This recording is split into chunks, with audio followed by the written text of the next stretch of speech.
Suite et fin de notre feuilleton de la semaine maintenant sur le renouveau des sites mémoriels en Meuse. Et ce soir, on allie sport et souvenirs au cœur des forêts meusiennes à l'occasion du Trail des Tranchées.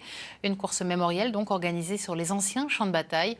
Une course qui a lieu au mois de mars et qui recherche toujours des bénévoles. Épisode signé Margot Balthus et Frédéric Madier.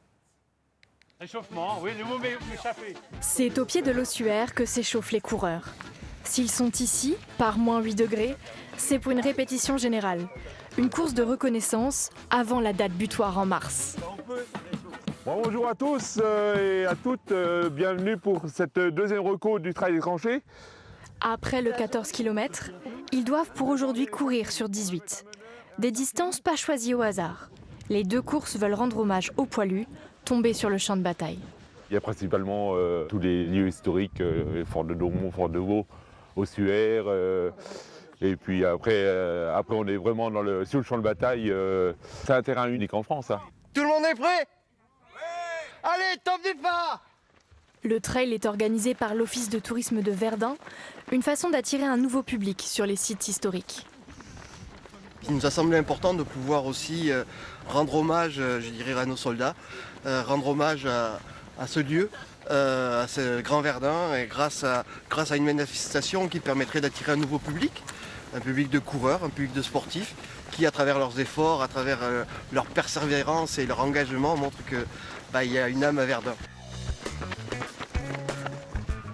Pour faciliter l'effort des 3000 participants, les bénévoles vont dégager des obstacles et placer des panneaux sur tout le parcours. On va mettre une pancarte, il y a un carrefour là. Une étape importante dans une course chronométrée qui permet de se qualifier pour d'autres épreuves prestigieuses, comme le Trail du Mont Blanc. Le coureur, il a une fraction de seconde pour réfléchir, il ne doit pas se perdre et il ne doit pas hésiter.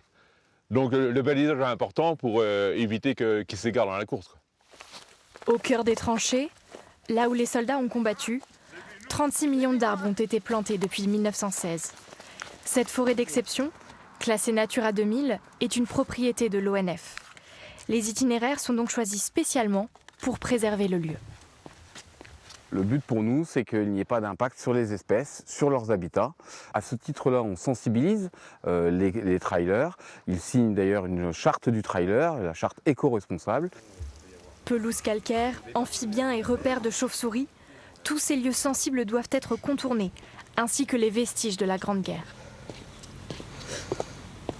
On a tout un travail qui est réalisé, nous, au quotidien, dans notre façon de faire, pour préserver l'archéologie, pour préserver les ouvrages et pour préserver tous ces sites de mémoire qui constituent le champ de bataille. Le champ de bataille, elles l'ont déjà bien parcouru. Ces deux coureuses ont participé au trail l'année dernière. L'édition a été particulièrement boueuse, sur un terrain très accidenté. Plus de 60 millions d'obus seraient tombés sur la zone pendant la Première Guerre mondiale. On s'imagine les guerriers à cette époque, dans les tranchées, les difficultés, le froid, la pluie, la boue. Et effectivement, l'année dernière, c'était un trail qui représentait davantage ce côté difficile, quoi. Le 23 mars, la 7e édition du trail se relancera sur les traces des soldats, dans les 9000 hectares de la forêt de Verdun. Une nouvelle façon de découvrir les lieux marquants de ce conflit et de donner un nouveau souffle au devoir de mémoire.